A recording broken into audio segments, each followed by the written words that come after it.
90% of new businesses fail in the first year. But here's what nobody tells you. It's not bad ideas that kill them. It's one wrong question. Most people start a business by asking themselves, what job will I do? That question dooms you before you even begin. By the end of this video, you're going to know the exact question successful founders ask instead, and it's going to completely change how you think about business. I'm going to show you the single biggest mental shift between people who build businesses that last and people who burn out in 6 months. This isn't motivational fluff. This is the framework that separates employees from founders.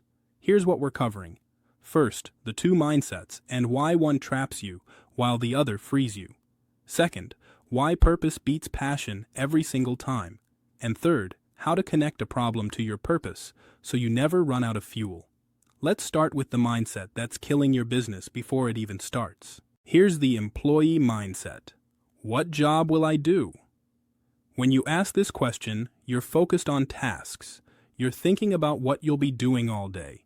You want security, predictability, a clear set of responsibilities. You're asking, how do I prove my value to someone else? There's nothing wrong with this if you want a job, but if you want to build a business, this mindset will destroy you. Because employees wait for someone else to create opportunities.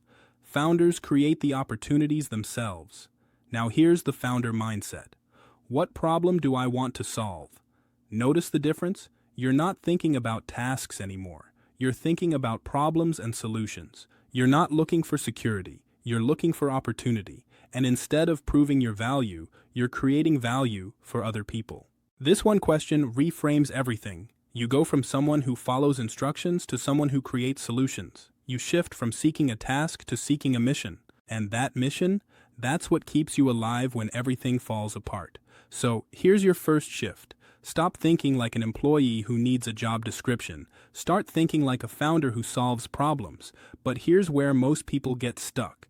They find a problem to solve, but they don't connect it to a deep personal purpose. And that's why they quit.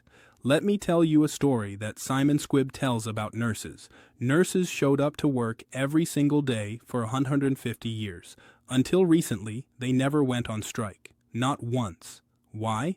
Because if they don't show up, someone dies. Someone suffers. Their purpose is bigger than their paycheck. Think about that for a second.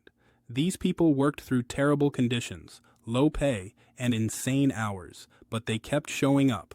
Not because they loved the job, because the job mattered more than their comfort. Now here's where it gets interesting for you as a founder. When you solve a problem that's connected to your own purpose, you create that same unstoppable motivation. You build a reason to keep going that has nothing to do with money. This is what fuels you through the inevitable challenges. This is what prevents you from giving up when your first product fails or your first customer ghosts you. This is what gives you a reason beyond profit to keep pushing. And people can tell. Customers sense when you actually care about the problem you're solving. They can feel the difference between someone who's chasing money and someone who's on a mission. So how do you actually connect a problem to your purpose? 3 steps. First, identify a problem you've personally experienced, not something you read about, not something that sounds profitable, something you've lived through and solved for yourself. What challenges have you overcome? What solutions did you create out of necessity? What pain points do you understand better than anyone else? Second, connect it to your personal purpose. Ask yourself why solving this problem matters to you. Who benefits from your solution? What impact do you want to create? If you can't answer these questions with emotion, pick a different problem. Third, validate the connection. Does thinking about this problem energize you? Can you see yourself working on this for years, not months? Does it align with your actual values, or are you just pretending? Let me give you 2 real examples. Example 1.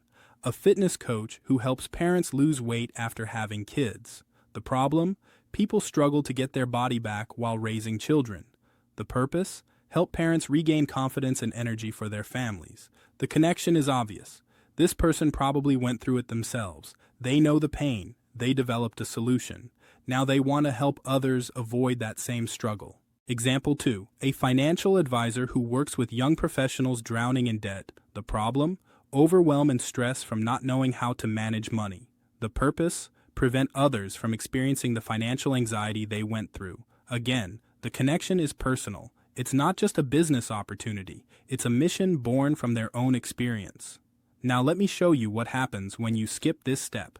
Many entrepreneurs fail because they choose problems they don't actually care about. They see an opportunity in the market, but they lack the intrinsic motivation to push through the hard parts. Without purpose, your business becomes emotionally exhausting.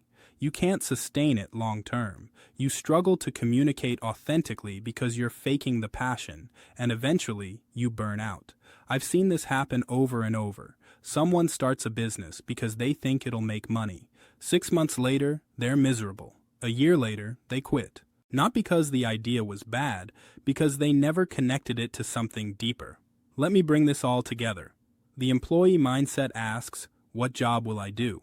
The founder mindset asks, what problem do I want to solve? That one shift changes everything. But it's not enough to just find a problem. You need to connect it to a purpose that's bigger than money. Something that keeps you going when things get hard. And the best way to do that? Solve a problem you've personally experienced. Connect it to a mission that matters to you. Validate that connection by asking if it energizes you even when you're exhausted. Do this right, and you build a business that lasts. Skip this step, and you're setting yourself up to quit. If you're serious about starting a business that lasts, you need to start with the right foundation. I've built a free community where we walk through this step by step. Not just the mindset, but the exact frameworks that turn problems into profitable businesses. Link is in the description.